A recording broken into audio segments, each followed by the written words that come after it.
सन येला उन्नारू।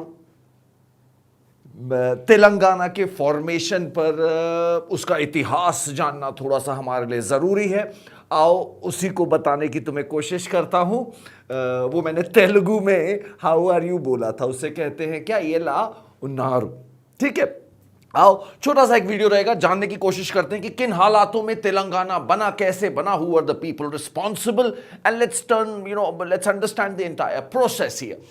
तो देखो भाई, 1947 के टाइम पर, पार्टीशन के टाइम पर कुछ इस किस्म का मैप हमें दिख रहा था। ठीक है, ये हैदराबाद जो तेलंगाना का रीजन था, वो हैदराबाद प्रिंसली स्टेट का हिस्सा था, which was being ruled by the निजाम।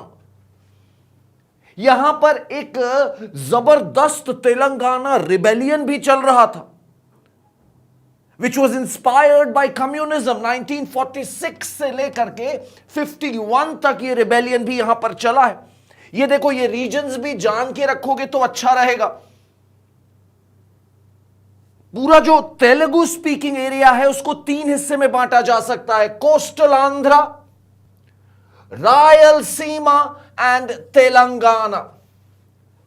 तेलंगाना में एक मैसिव रिबेलियन भी चल रहा था पार्टीशन के आसपास, यह भी ध्यान रखने की बात है।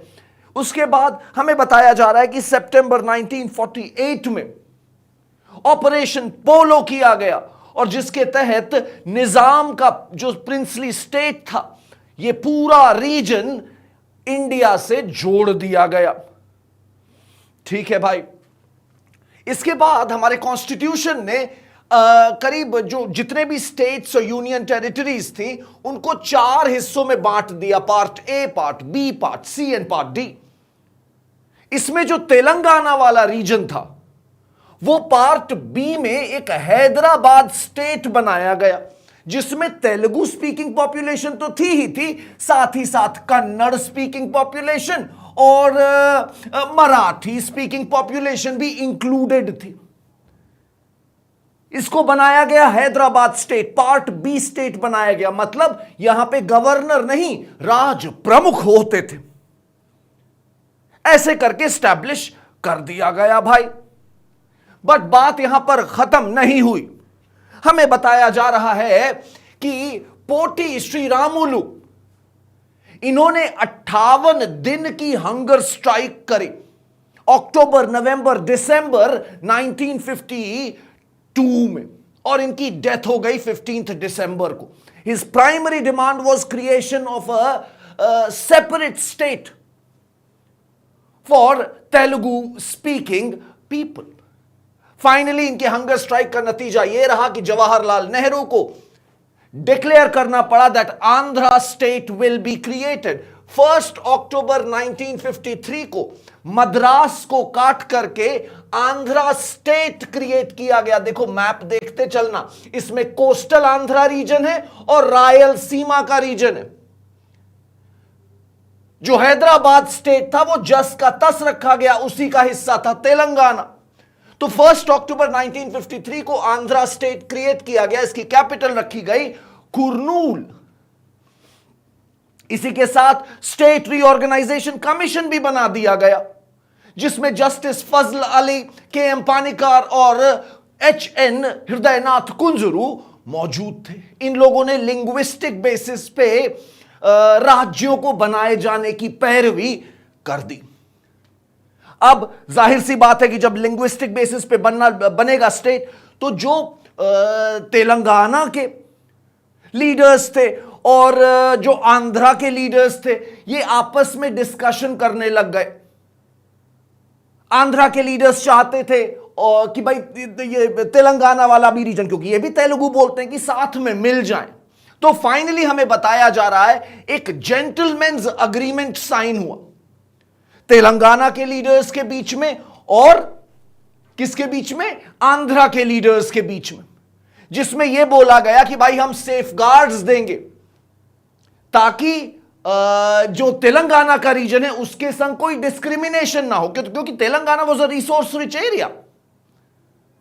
तो तेलंगाना के कई लीडर्स को यह लग रहा था कि अगर हम आंध्रा से मिल जाएंगे तो जो आंध्रा की गवर्नमेंट है आंध्रा स्टेट की, वो हमारे संग डिस्क्रिमिनेशन करेगी, हमारी रिसोर्सेज तो ले लेगी लेकिन हमें बजट एलोकेशन नहीं देगी, हमारे वहां की नौकरियां बाहर वाले कर लेंगे।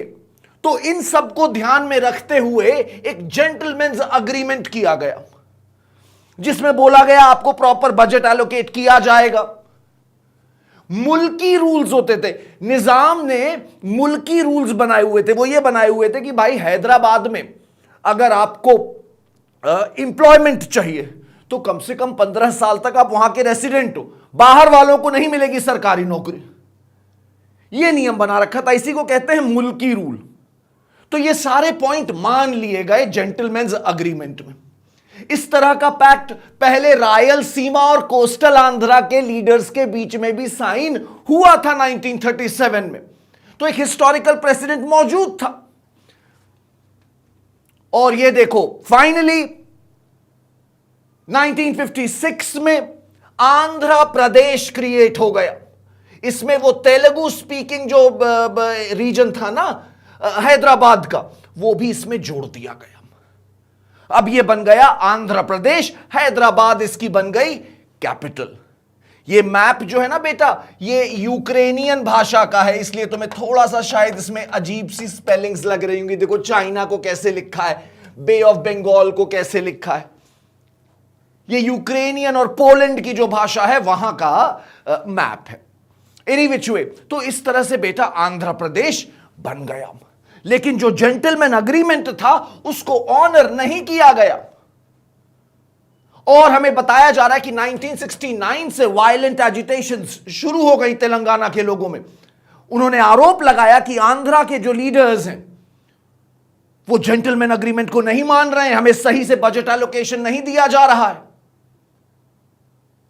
इस तरह से बात बिगड़ने लग गई धीरे धीरे। उधर जो कोस्टल आंध्रा और रायलसीमा की पॉपुलेशन थी वो मुल्की रूल्स के खिलाफ वायलेंट एजिटेशन करने लगी, क्योंकि उनका यह कहना था कि भाई हम अपने ही राज्य की राजधानी में नौकरी नहीं कर सकते। हैदराबाद उनकी कैपिटल थी और हैदराबाद में अगर आपको नौकरी करनी है तो 15 साल तक आपको वहां रहना होगा, तो बाहर वाले कर नहीं पाए। तो उन्होंने वायलेंट एजिटेशन करना शुरू कर दिया, कोस्टल आंध्रा और रायलसीमा के लोगों ने, कि यार हम अपनी ही राज्य की कैपिटल में नौकरी नहीं पाएंगे, ऐसा कैसे हो सकता है। और मामला काफी खराब होने लग गया।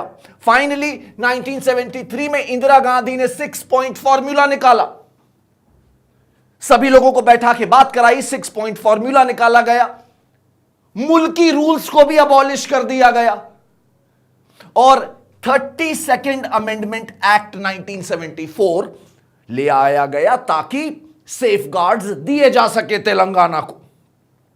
धीरे धीरे मामला आगे बढ़ने लग गया। ऐसे में हमें बताया जा रहा है के चंद्रशेखर राव, ये तेलंगाना के लीडर थे। पहले इन्होंने कांग्रेस से अपना करियर शुरू किया, फिर तेलुगु देशम पार्टी में चले गए और फाइनली 2001 में इन्होंने टीआरएस की स्थापना करी, तेलंगाना राष्ट्र समिति, जिसको अब बीआरएस बोलते हैं, भारत राष्ट्र समिति। इनका ये चुनाव चिन्ह है। तो 2001 में इन्होंने तेलंगाना राष्ट्र समिति बनाई with a single point agenda कि मुझे तेलंगाना को सेपरेट स्टेटहुड दिलाना है with Hyderabad as its capital. इन्होंने 2009 में हंगर स्ट्राइक शुरू करी, जस्ट लाइक पोटी श्रीरामुलु। तो फाइनली गवर्नमेंट काफी प्रेशर में आ गई और यूनियन गवर्नमेंट ने इनकी डिमांड को एक्सेप्ट कर लिया 2009 में।